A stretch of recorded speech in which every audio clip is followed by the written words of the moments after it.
Hi, I'm just going to give you a breakdown of what I'm working on right now. I'm going to do a couple videos today, I hope, just to show you what I'm doing. Somebody, when I put up that cover-up, Part 5, somebody suggested, well, her name's Janet, suggested that I, instead of turning that top of that t-shirt down, to go ahead and just put in this lettuce leaf. I didn't know how to do the lettuce leaf, so I went on the YouTube videos and I found a lady who does it, but she does it with a serger. And of course I don't have a serger machine, so I went to my pressure foots to find out if I had something that would work. And if you go through your sewing pressure foots that came with your machine, chances are you either have one or both of these pieces. This pressure foot right here is a blind hem pressure foot. It came with my Brother machine. This one here is an overcast pressure foot. This is pressure foot G if you have a Brother. This also came with the machine, and this is how you put those finish off the seams on the side of your fabric before you sew your seams in. Each of these have that little bar that your fabric rests up against. I don't know if you can see it close enough here, but there's a bar here, and then there's also a bar underneath here. So when I put my pressure foot down on my machine, the fabric will butt up right against that piece of bar as I'm sewing. So as I sew, I'm pressing that fabric up against that bar. And you see the bar right through the middle of the pressure foot? That's what I'm going to use my zigzag on, and I'm going to sew across that bar. They both have that bar that goes across, and once you zigzag across that, your zigzag is going to slide off of that bar. See how that's got it's not connected in the back? Your stitches are going to come right off of that bar. And that's how you get to be able to do that leaf curl. So same thing here, your stitches are going to come right off as this moves along. But either one of these works. I tried them both. You just have to make sure that when you set your zigzag that you put your stitch length to like 2 or 3, very, very small, so your feed dogs won't move ahead too fast. So it's like doing if you've ever embroidered, it's like doing a satin stitch across this bar. And you can actually see your stitches as they build up on this bar. And as you move forward, those stitches will just keep sliding off of that bar. And that's how you get this. But if you're going to want to get that lettuce leaf, you're going to pull your knit fabric as you sew on your machine to give it that curl. And that's this is the first outfit I've made. This is Alexi. This is the doll that I got at that thrift store for $1.41. I cleaned her up and I got her hair. And this is the first outfit I've actually made for her. Just dropped something. One thing about her body that I wasn't crazy about is she's got no chest whatsoever. She does have a chest, but her chest is caved in. Can you see that? It's just like caved in. And when you look at her, she's sort of like, I don't know, it just doesn't look natural to me on a doll. So what I've been doing is I saved these. This was one of those bathing suits I bought at the thrift store. I've been saving the inserts, thinking I might use them for something. Well, I think I've just discovered what that something is. I've taken half moons, or whatever you want to call these, they're not really a moon, they're more like eyes. And then I did 3 layers, different sizes, and I put them all together, and I soft sculpted them. So what I'm going to do now is I'm going to put these in a sports bra. I'm going to get some fabric and sew it together and make her a little bra. And once I did that and put these in there, she's got such a nice natural look to her now. It's not even just to give her, a chest. It's just to give her the right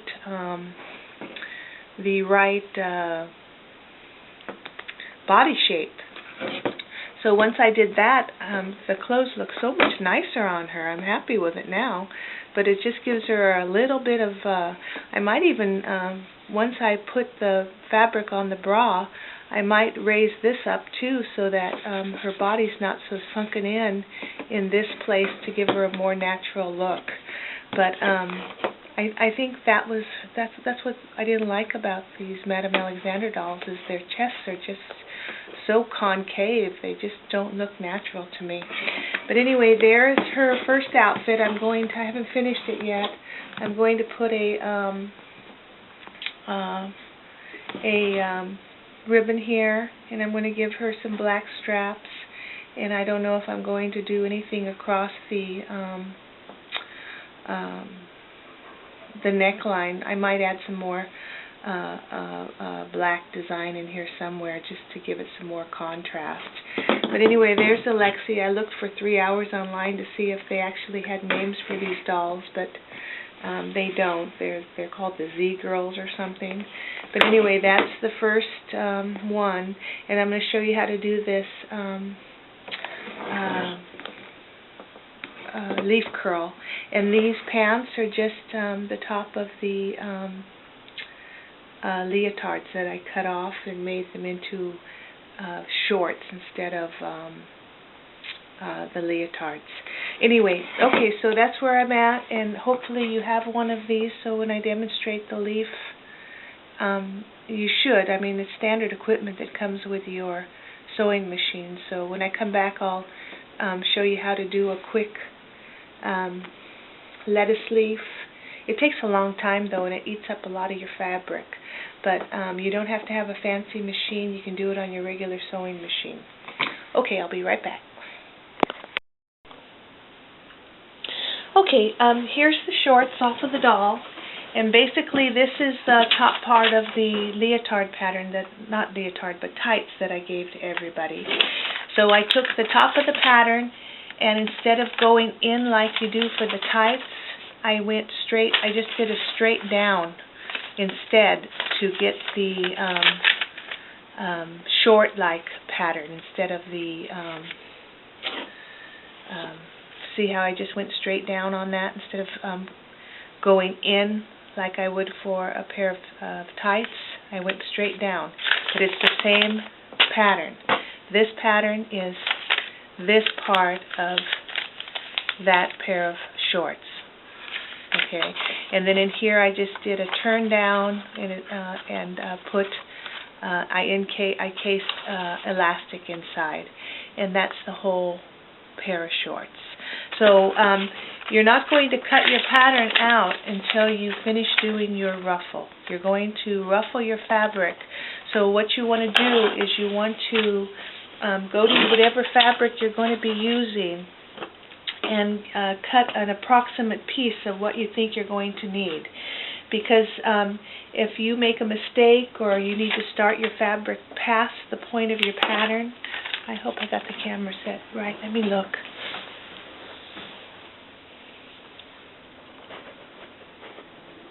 Okay, so you're going to put your pattern approximate, okay? So just give yourself an approximate pattern, because after you do your ruffling, then you're going to want to heat your pattern and put it on your fabric. So I'm going to just cut a piece of fabric that I think is approximate to this pattern piece.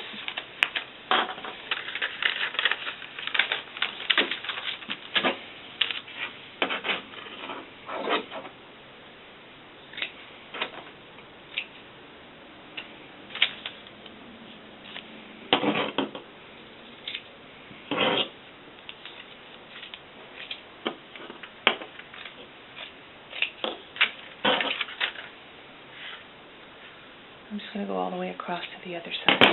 Okay, so here is my one side. I'm going to need two of these. But the first thing you want to do is you want to make sure you have a clean edge on the bottom. So take your cutting board and your,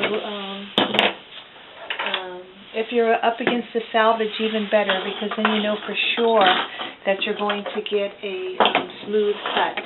You can use t-shirt fabric. This is that red t-shirt that I did.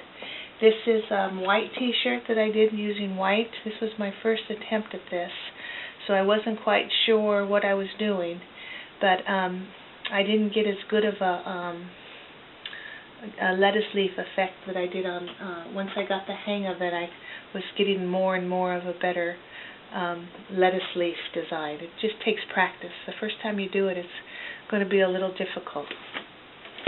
So, I don't have the right bobbin in. Okay, but anyway, let me get my cutter out.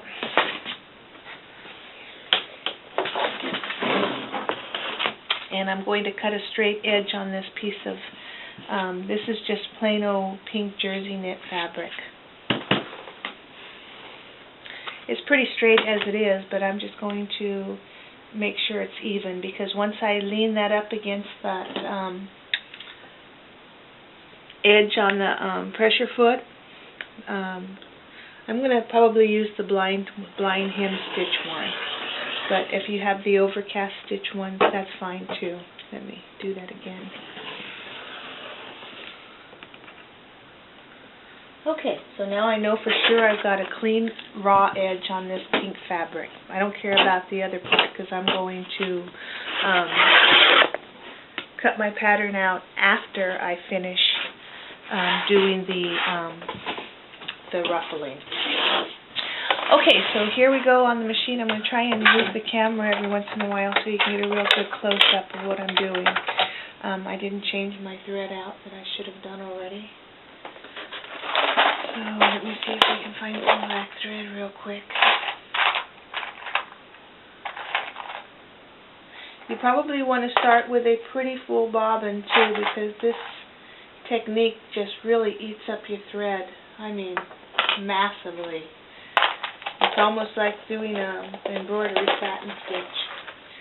So let me see, I'm threaded up there. Let me put this bobbin in.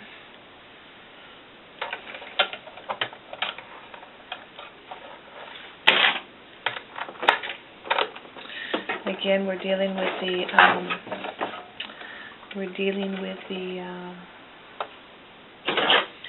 static electricity in the air. Okay, so let's take this foot off, and I'm going to use the blind stitch one. I'm going to use the blind stitch one, which is this one's got the bigger. It's got the bigger metal center. Let me see if you can see that. Okay. So you've got the bigger metal center in the middle, and you've got a wider metal base here that you're going to put your fabric up against. So that's the blind hem stitch, pressure foot. Okay, so what you're going to do is you're going to set your machine where your stitch length is going to be. Go all the way down to like 0 and then see what you got. So you can't go to 0. I'm going to go to say like my stitch length is going to be 04. By going 04, that means that my feed dogs are only feeding very, very slowly. It's telling me that my stitch length is going to be very tiny. The smallest I can go on my on this machine is 0.02. So I was using 0.04. Sometimes I was using 0.06. But 0.4 is probably really good for this. You'll just have to play with it on your machine and see what works for you. Okay, as far as stitch width, you've got to go to your zigzag, and you've got to determine, you've got to make sure that in the zigzag you can go to 0. You can go 0 for bar tacking, but we're going to set it like 04. Okay, so you got to make sure that your width of your zigzag as it goes across clears that bar in the middle. So there's 1. Okay, is it clearing? It's barely clearing, so I'm going to go just a little bit wider.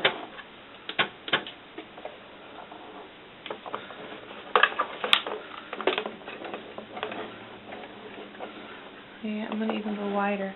I'm going to go to a 5/0.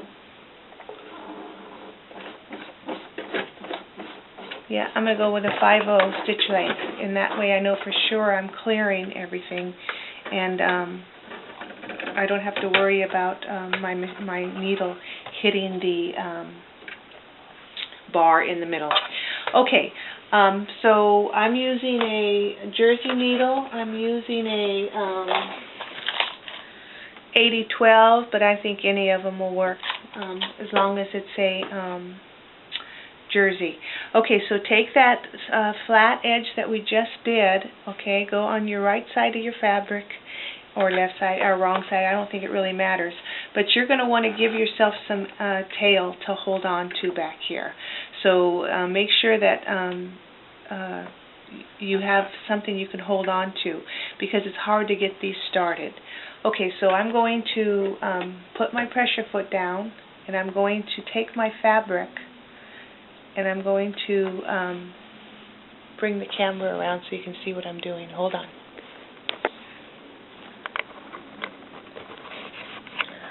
Okay, let's see if I can get it into focus.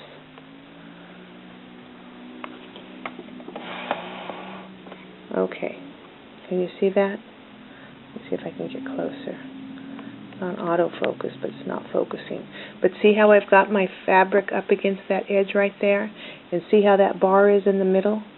So I'm going to start my sewing. Let me see if I can get closer. Gosh, I hope it's not that blurry. Yeah, it probably is. Okay, anyway, let's try it again. So I'm going to try and do this one-handed. It's probably not going to be easy, but let's try it. Let's see if I can do it this way. Okay. Okay, I don't know if you can see that. Oh, you can't. I think I'm too close up for this camera. Darn it. Okay, well, let's see if you can come this way on the side. Yeah, probably not. Okay, well, it was worth a try. Anyway, keep going, and let me see if I can see. I don't know if you can see that or not. See how that thread is pulling, is going across on there?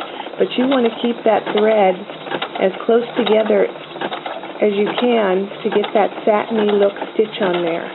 So as you're letting that come, okay, another thing you want to do is make sure your fabric stays up against that metal bar, because I'm trying to tape and do this at the same time. It's not working. But you want that fabric up against that bar as you're tugging at the same time. So it's not, it's really a two-handed job. Let me see if I can get this going.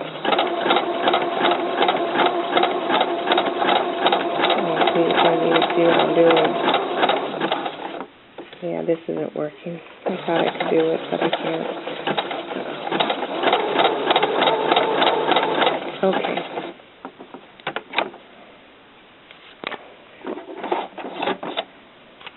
Well, now I know why people don't demonstrate this. Okay, anyway, that's what I pretty much did. Okay, so that's what it'll do. And if you do that and you stretch your fabric at the same time, you're going to get a nice curly fabric. Okay, let me shut down and I'll be right back.